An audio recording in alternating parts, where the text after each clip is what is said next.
For this project, we went to Cleveland National Forest and first stopped at Bear Valley. Bear Valley was mostly suited for OHV vehicles, which we did not realize beforehand upon stopping there. When we got there, we parked and had to pay $5 for a day pass. And when we walked into the trail, we realized that there was a huge track for OHV vehicles and no hiking trail. However, we did have a little bit of leisure there, and we walked around for about a mile. Hello, this is Shayna Hamill and Rachel Hamill. we are at Cleveland National Forest in San Diego, and we are currently on the Noble Canyon Trail. And we chose this place because I've never been here before, but I've heard of it, and I thought it was really cool that there's a national forest in so close to San Diego State. It covers 460,000 acres of land, and it has a variety of land terrains and recreational activities. We knew we wanted to research a forest area because we are big forest people, and we love hiking and sightseeing. And yeah, this one just stood out to us the most after some research on other areas. Yeah. So for our research, we first and foremost visited the United States Forest Service official website on the Cleveland National Forest. This site had most of the information we needed to really research on. They had a page dedicated to the history of the forest and how it developed into what it is today. On another page on the site, they talked about the different recreational activities and the campgrounds available all around the forest. Starting off with the research about the history of the land, we date back to before the year of 1542. The land was only known to the desert and the coastal Indian tribes Kumeyaay, Luiseños, Cahuilla, and Cupeño. In 1542, the first non-native man who found the area was Juan Rodriguez Cabrillo. It wasn't until 1769, though, that the pace started to pick up on interest in the land.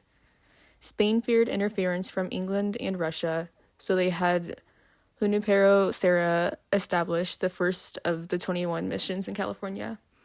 Also in the 1700s, the land was parceled into land grants. In 1869, gold was discovered near Julian, which attracted crowds larger than the population of San Diego. This migration of people and their human activity caused significant damage on the land around them. Around the same time in the 1870s to the 1880s, there were reports of fires that burned for weeks at a time with no real way to stop them. These fires also caused irreparable damage to the irrigation and waterworks. It was then that the first California Forestry Commission, appointed by Governor Stone, recognized the importance of a forest reserve. That leads us into the first land controversy. The California Forestry Commission's recognition of needing a forest reserve sparked the first land controversy of the area. They required protection of the watershed cover to prevent wildfires damaging the land, but were met with opposing voices of timber and ranching interests who thought the movement restricted their activities. Another land controversy to take account of was recently in April 2025. The Trump administration announced that there would be a national emergency in U.S. forests and made a plan to speed up logging in all national forests, but especially this one in Cleveland National Forest. They said this would help stop wildfires, improve forest health, and boost the U.S. timber industry. However, in order to do this, they wanted to make it faster, so they skipped important steps such as environmental reviews and public comment periods. This upset a lot of environmental groups who said it gives too much power to logging companies and not enough protection to nature in the future. This also sparked climate change controversies because critics they say that the plan ignores the role of climate change in making wildfires worse.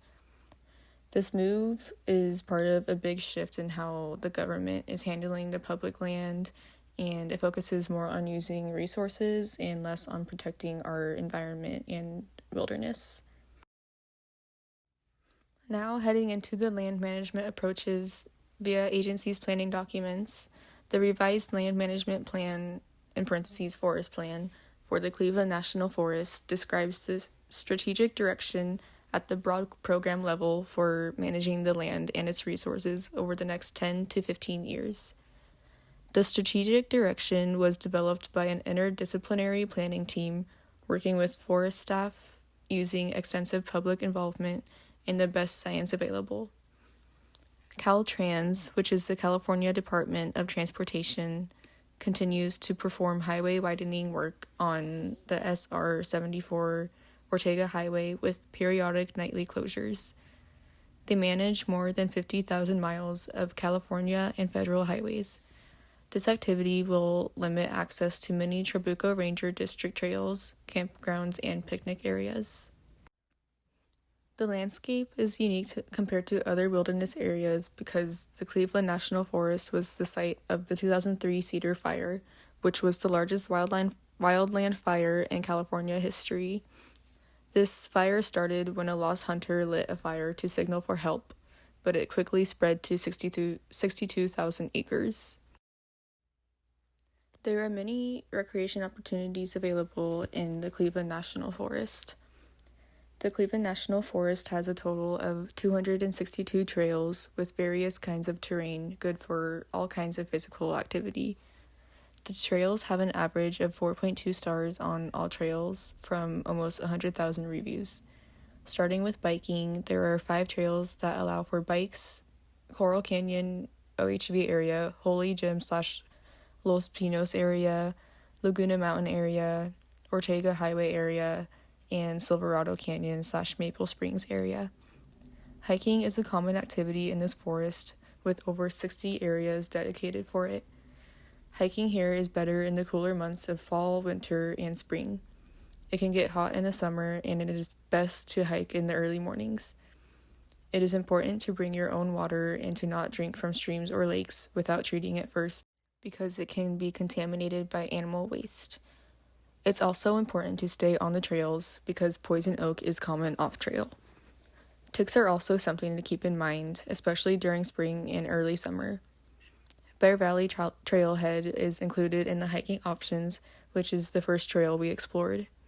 Noble Canyon Trailhead is included as well with 10 miles of trails and longer connecting trail options. It connects to the Big Laguna Trail system, which adds up to 20 miles of trails with the Red-Tailed Roost, Noble Canyon, Sunset, and Pacific Crest trails. We only explored 7 miles, but we want to go back and explore the rest. It was beautiful. The difficulty is moderate, as we could tell. It is located off Old Highway 80 at Pine Creek Road. There are also fishing and hunting opportunities.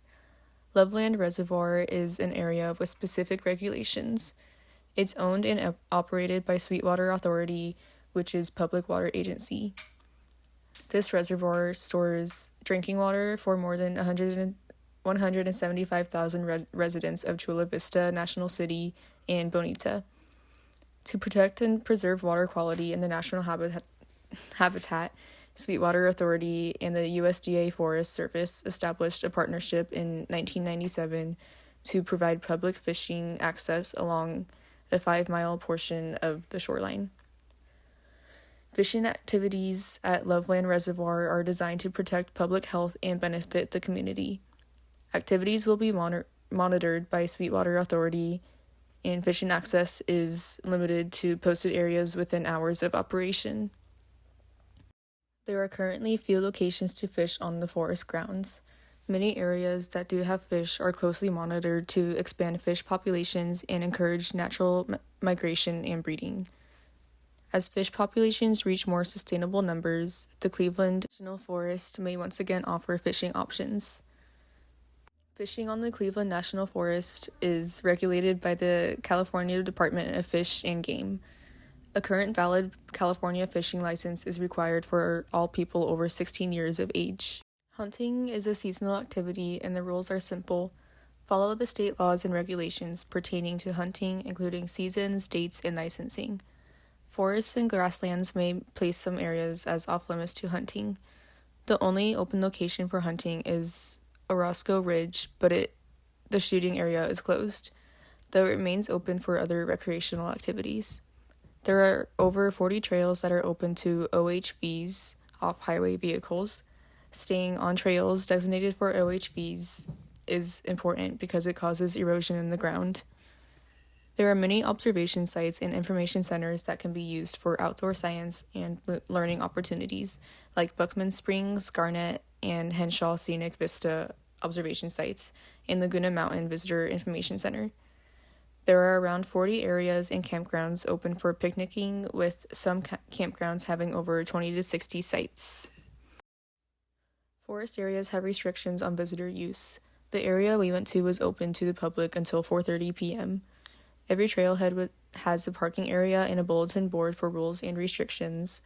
Hour times are frequently shown on there, along with reminders of keeping space and peace with the wildlife and no littering. There are visitor maps and guides available to all to help people learn about the area and keep to the open trails and areas. These maps contain information about recreation, sightseeing, wilderness, travel management, and vegetation. As mentioned before, there are restrictions on fishing and hunting. Licenses are required, and many areas are off limits to these activities for the protection of the wildlife. The shooting area is closed, so there is no hunting currently allowed. There are particular maps for different types of recreational activities, like motor vehicle use maps. It shows the areas designated for motor vehicles and when they are allowed to take to the trails. Cleveland National Forest is open to anyone who is willing to travel to the wilderness. For Southern California locals, it is an easy drive. It was only a 45-minute drive from our house in San Diego, around the same distance as our home in Temecula up north. This forest is best for people who love the outdoors. Anyone who likes to hike, camp, picnic, fish, bike, backpack, use motor vehicles, and more. It would not be as appealing for people who would rather stay inside or have a fear of wildlife or bugs. For anyone that does not reside in Southern California, it would be quite a drive or travel distance from where they live, meaning a lot of money and travel planning. It might not be favorable for them either. For the second part of this video, we're going to talk about the class debate, or what was supposed to be a class debate, and what the issues and perspectives at play in the conflict we investigated was, and how they related to what we learned about from the Cleveland National Forest. I chose to investigate the Arctic National Wildlife Refuge, or ANWR, in northern Alaska. This piece of land has been talked about for decades in relation to the federal protection it is under and the government wanting to use it for oil drilling purposes, which would boost the American economy. There are many people who are in support of this plan, but there are also many people who are against it.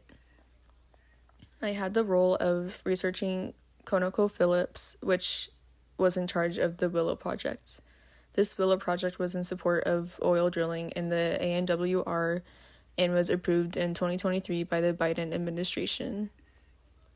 Supporters of the drilling also argued that it would create jobs and improve energy security.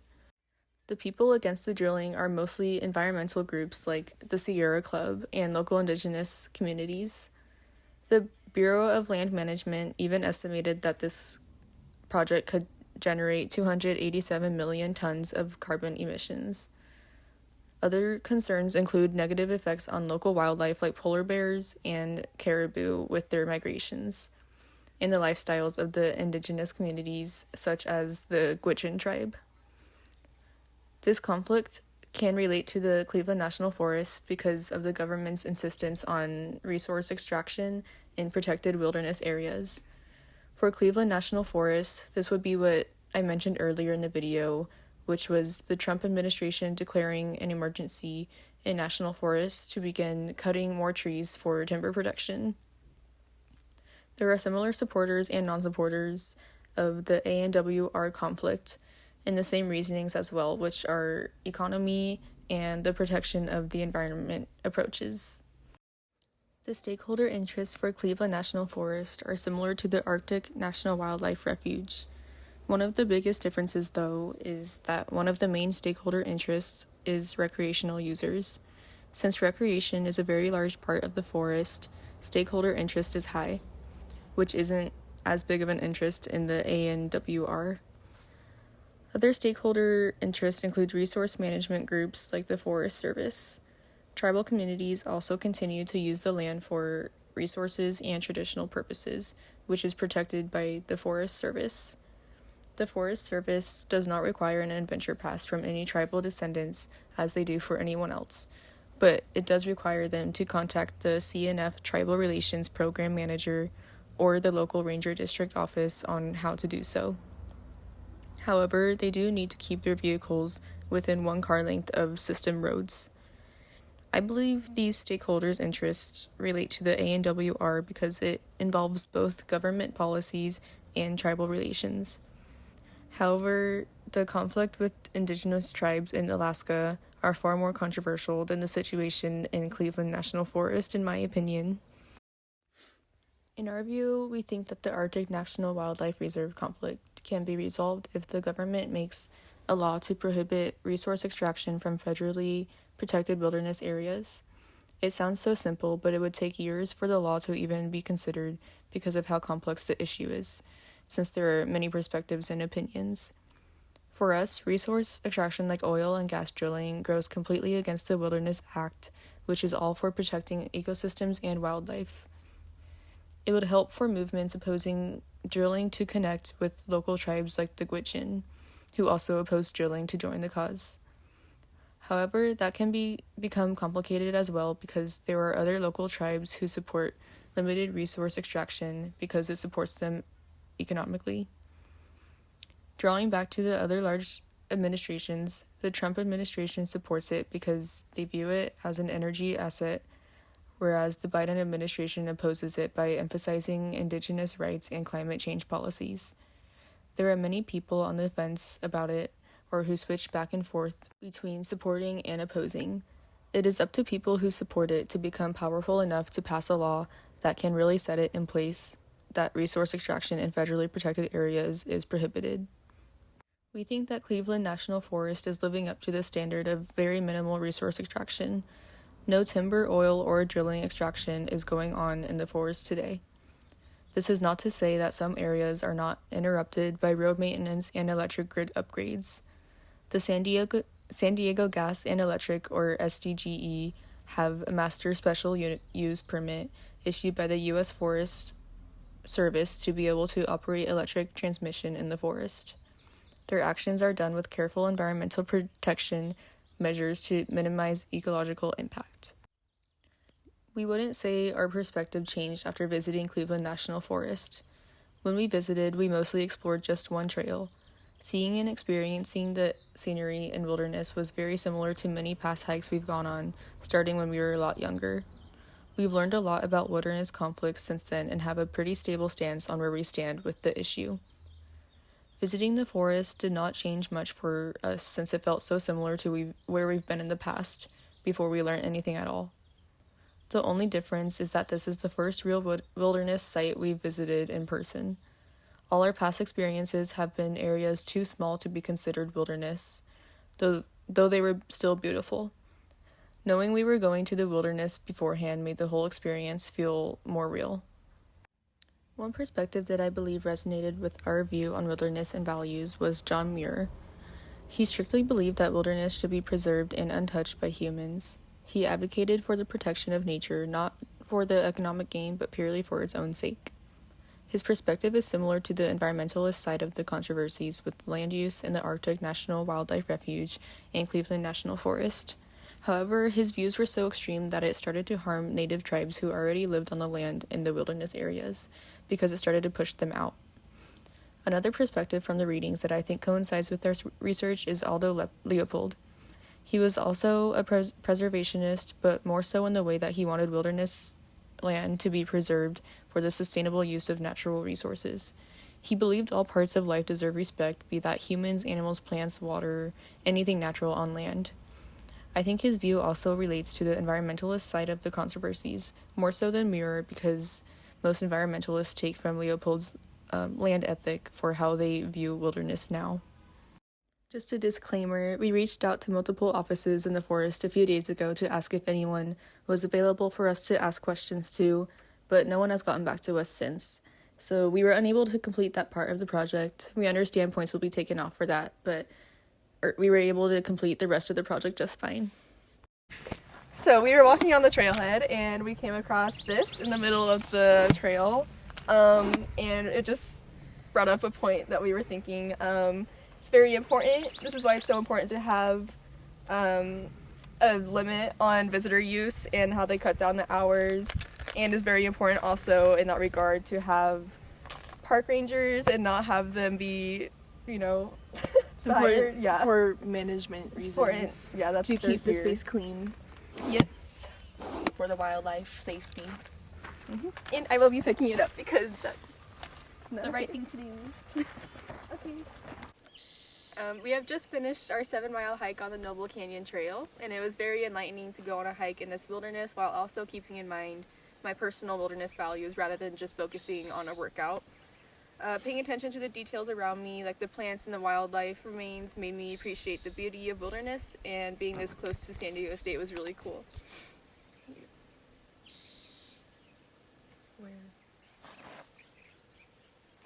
In 2025, thousands of U.S. Forest Service and National Park Service employees, including many rangers, were unexpectedly fired, leading to concerns about the impact on public lands and safety.